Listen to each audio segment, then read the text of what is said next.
मित्रों, जैसा कि हम सभी जानते हैं कि हिंदू धर्म ग्रंथों में समय के काल खंड को 4 युगों अर्थात सतयुग, त्रेतायुग, द्वापर युग और कलयुग में बांटा गया है, जिसमें कलयुग को मानव जाति के लिए सबसे श्रापित युग कहा गया है। लेकिन विष्णु पुराण में महर्षि व्यास जी ने बताया है कि कलयुग सभी युगों में सर्वश्रेष्ठ है। नमस्कार मित्रों, आप सभी का स्वागत है आपके अपने चैनल वैदिक ज्ञान में। विष्णु पुराण के षष्ठम अंश के अध्याय 2 में वर्णित कथा के अनुसार एक दिन महर्षि व्यास गंगा नदी में स्नान कर रहे थे।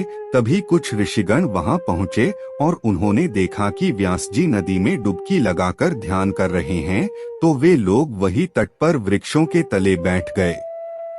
फिर कुछ समय बाद जब महर्षि व्यास ध्यान से उठकर खड़े हुए तो उन्होंने कहा कि युगों में कलियुग श्रेष्ठ है। ऐसा कहकर उन्होंने फिर जल में गोता लगाया और फिर कुछ समय बाद उठकर कहा कि युगों में कलियुग श्रेष्ठ है। यह कहकर वे महामुनि फिर जल में मग्न हो गए और फिर खड़े होकर बोले कि युगों में कलियुग श्रेष्ठ है। यह सुनकर गंगा जी के तट पर बैठे ऋषियों को बड़ा ही आश्चर्य हुआ। वे सभी आपस में बात करने लगे कि अब तक तो हमने सुना था कि युगों में कलयुग सबसे श्रापित युग है, तो फिर व्यास जी ने ऐसा क्यों कहा? फिर कुछ समय बाद जब व्यास जी स्नान करने के बाद नित्य कर्म से निवृत्त होकर आए तो वे मुनिजन उनके पास पहुँचे। तब मुनियों ने उनसे कहा, हम लोग आपसे एक संदेह पूछने के लिए आए थे, किंतु इस समय उसे तो जाने दीजिए, एक और बात हमें बतलाइए।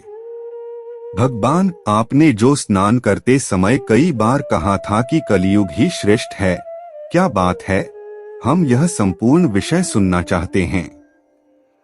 मुनियों के इस प्रकार पूछने पर व्यास जी ने हंसते हुए कहा, हे मुनिश्रेष्ठों, फल सत्ययुग में 10 वर्ष तपस्या, ब्रह्मचर्य और जप आदि करने से मिलता है, उसे मनुष्य त्रेता युग में 1 वर्ष में, द्वापर में 1 मास और कलयुग में केवल 1 दिन रात में प्राप्त कर लेता है। इस कारण ही मैंने कलयुग को श्रेष्ठ कहा है। जो फल सत्ययुग में ध्यान, त्रेता में यज्ञ और द्वापर में देवार्चन करने से प्राप्त होता है, वही कलयुग में श्री कृष्ण चंद्र का नाम कीर्तन करने से मिल जाता है। कलयुग में थोड़े से परिश्रम से ही पुरुष को महान धर्म की प्राप्ति हो जाती है, इसलिए मैं कलयुग से अति संतुष्ट हूँ और इसे सभी युगों में श्रेष्ठ मानता हूँ। हे मुनिगण, इसलिए मेरी सलाह है कि कलयुग में मनुष्य अपने जीवन को सफल और सुखी बनाने के लिए सदा श्री कृष्ण रूपी हरि नाम का जाप करे और मृत्यु के बाद बैकुंठ धाम में परमपद पाने के लिए अपना मार्ग प्रशस्त करे। वीडियो को पूरा देखने के लिए आपका धन्यवाद। इस तरह की और वीडियो देखने के लिए इस चैनल को सब्सक्राइब कर लीजिए। अगली वीडियो में आपसे फिर मुलाकात होगी।